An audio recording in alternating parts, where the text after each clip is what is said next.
What's good? It's Wood. Please like the video, subscribe to the channel if you are into the fight talk. We have Josh Warrington, 31 wins, 1 loss, and 1 draw, defending his IBF featherweight title against Luis Alberto Lopez, 26 wins and 2 losses. Josh Warrington is now a 2-time IBF featherweight champion, and he had earned that in his March of this year, 2022 win over Kiko Martinez in their rematch. And that title opportunity for Josh Warrington was kind of seen to be a gift because he was coming off of back-to-back fights against then unknown Mauricio Lara, who pulled off one of the upsets of the year and one of the knockouts of the year when he surprisingly dropped and then later stopped Josh Warrington in February of 2021. And Josh Warrington had just relinquished his IBF title prior to that fight against Mauricio Lara because he was wanting to kind of pursue his own path on a fight-by-fight basis, because Josh Warrington more or less kind of shook up the boxing world a bit when he upset Lee Selby to win the belt in 2018 and then followed that up by defending it against former multi-time champion Carl Frampton and beating him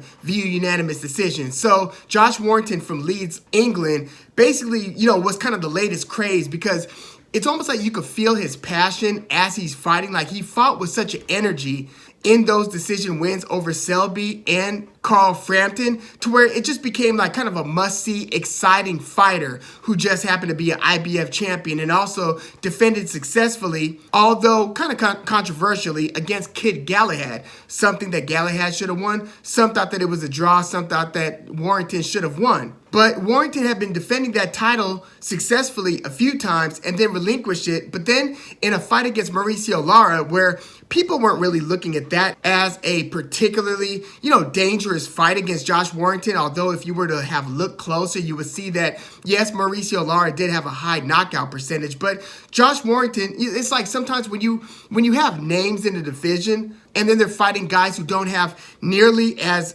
known a name, sometimes like the lazy assumption is that the A-side fighter whom you're familiar with is going to win the fight. And I sense that a little bit is going on with this Warrington versus Luis Alberto Lopez matchup as well. But boxing's also situated in a way where sometimes if you have like 2 crops of elite talent, say one from one side of the Atlantic and one side from the other, and sometimes they are placed on these promotional platforms that don't do a lot of cross-promotional business. And featherweight is one of the divisions where you've got like a lot of good like British fighters who are on Matchroom. And then you've got a lot of good Mexican or Black American or Mexican American featherweights, or in the case of Rabisi Ramirez, Cuban fighters, basically who could be sprinkled, some on Top Rank, some on PBC.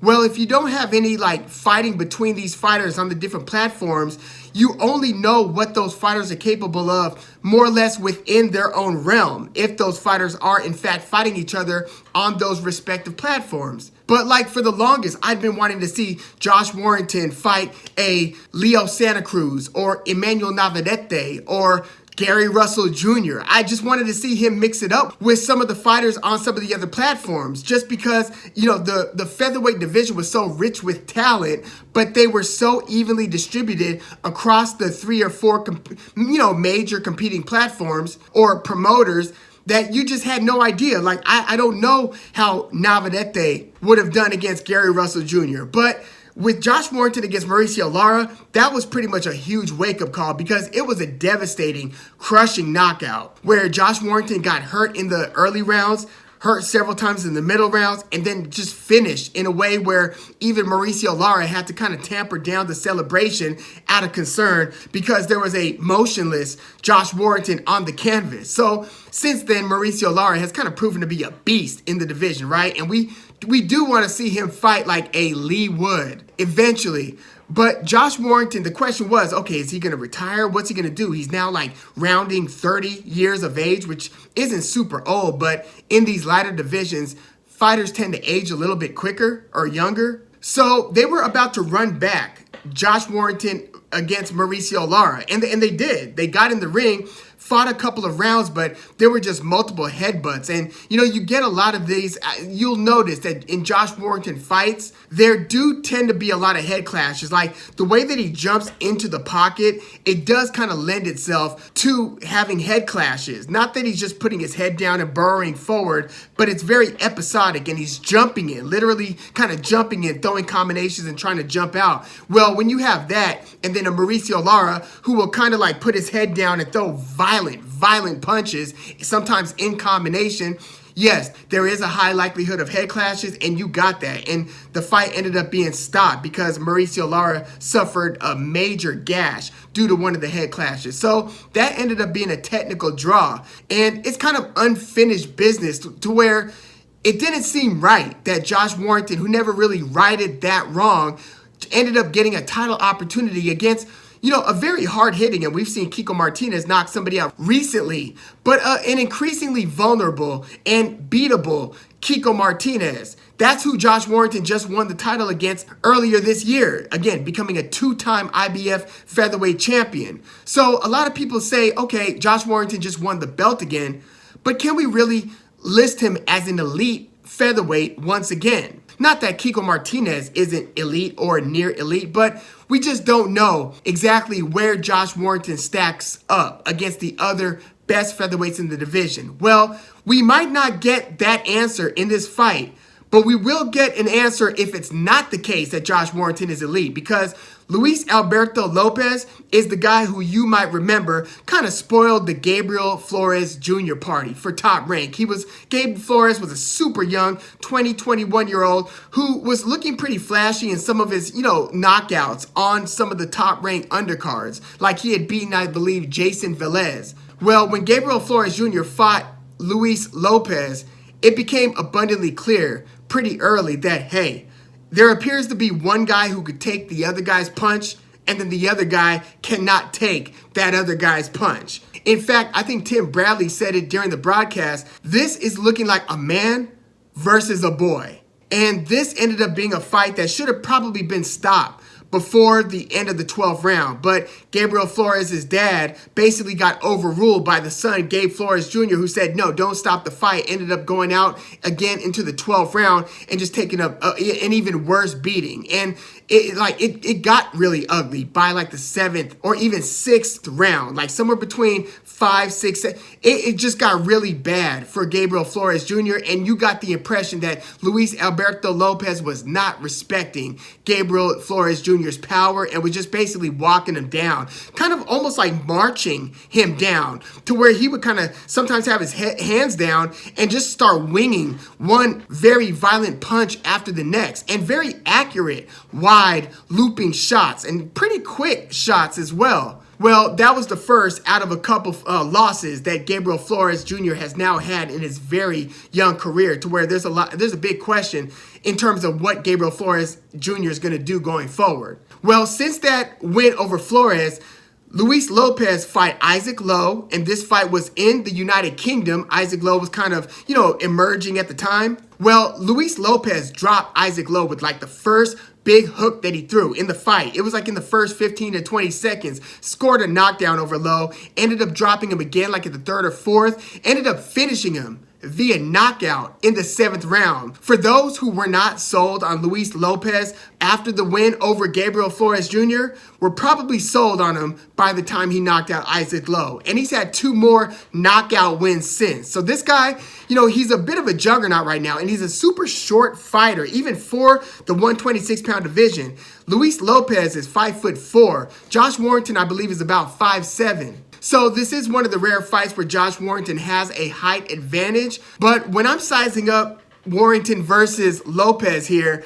I'm just seeing all kinds of red flags for Josh Warrington style-wise. Because he likes to jump into the pocket, Luis Lopez throws very fast, hard punches, and they're timed really well, where sometimes when somebody is coming in on them, they just get whacked with a big hook. And Luis Lopez doesn't seem to be scared of taking shots either. And he's actually a pretty decent defensive fighter. Like, he kind of subtly rolls with a lot of punches, and he'll roll and then throw his own. So I think that his boxing acumen is a little bit underrated because he's had a few savage knockout performances. Now, he has lost a couple of times. He lost to Ruben Villa in 2019. You might remember Ruben Villa got beat in like 2020, I believe, by Emmanuel Navarrete. And Lopez lost to Abraham Montoya back in 2018. And Montoya actually lost, and that was by split decision. The loss to Ruben Villa was also via decision. But Abraham Montoya actually got beat by majority decision by Gabriel Flores Jr., believe it or not. Between Flores' losses to Lopez and then to Giovanni Cabrera, Gabe Flores Jr. actually beat Montoya, who again has beaten Luis Alberto Lopez. So it's not like Luis Lopez isn't beatable. It's just that look, Warrington did fight Kiko Martinez, who again hits very hard, again is a short fighter who throws bombs, basically, just looking for the hard punches to land. We saw that in Kiko Martinez's very latest fight, which resulted in a knockout win for Martinez. But Josh Warrington, I just want to see if he can endure in a war in the way that he was able to when he was beating the likes of Lee Selby and Carl Frampton, where he just seemed like he was as game as anybody could be game. Because I know Luis Lopez is game, and I don't see a scenario where Josh Warrington knocks Luis Lopez out. He's going to have to basically outwork him, outvolume him, which he can do. Like, Josh Warrington throws a lot of punches, and he's got fast hands, and he's got relatively fast feet. I think he's got faster feet than Luis Lopez. Luis Lopez, again, I mean, he'll apply some tricky footwork sometimes, but sometimes he's just kind of walking up to you more or less. Like, yes, he is like at least spacing his feet in a good way, but sometimes you see him like just throw like a lunging, wild, crazy looking punch to the point where if he misses it, he might bounce up against the ropes with his chest or something. Like, he really sells out on some of his power punches, and again, he'll throw it in a way where his chin is up, and he's basically not showing you any respect when he throws it. I wonder if he's going to fight Warrington like that. I think that he's going to have to respect Warrington a little bit more, unless he hurts Warrington early and Warrington seems to be in trouble in the way that Warrington was against Mauricio Lara in their first fight. But I think that Lopez will be a little bit more respectful, if you will, than he was against Gabriel Flores or even Isaac Lowe. So, look, I want to say that Josh Warrington should get out to the better start here, round-winning wise, because I do think that he's a little bit sharper reflex-wise, and as a boxer, I do think he's got, again, the better feet where he could jump in and out, kind of land the cleaner shots, and then get kind of the last laugh punch-wise in an exchange. He used to be really good at that. He still looked good at that against Kiko Martinez, not as good against Mauricio Lara. So it's going to be interesting to see if Warrington is the one who's able to punctuate the exchanges against Luis Lopez, and if Warrington ends up kind of paying for it when he hangs around in some of these exchanges, where if it's like a 4 to 6 punch exchange where both guys let like 3 to 4 punches go, if Warrington is the one who's going to be getting rocked mid-exchange as Luis Lopez kind of throws his punches between Warrington's punches, that's going to be interesting to look out for. But I do think Warrington is going to win a couple of the early rounds. The question is he still resilient enough, chin-wise, to basically take whatever punishment Luis Lopez is looking to dole out? That's a big if right now. But you know, I was really on the fence on this one, and I was so tempted to take Luis Lopez because sometimes you look for these opportunities where it's like you've got the name, Josh Warrington, against the lesser name, Luis Lopez, and it's easy to say, well, the A-side guy should win. But matchups-wise and just where they are in their career right now-wise, I just feel like Luis Lopez is peaking right now. He's looking phenomenal, at least against the level of competition that he's fighting. But right now, he's about to fight Josh Warrington, who I do think is still close enough to prime to where he should still be the sharper puncher and sharper boxer puncher in majority of the exchanges. And I think that if he does get rocked or start getting hurt against Lopez, I do think that he'll be good enough to survive. And I'm going to go Josh Warrington gutting out. I'll use that phrase, gutting out a close decision win over Luis Lopez. It might be like a majority decision. It might even be controversial. We might even see Josh Warrington get dropped at some point in this fight.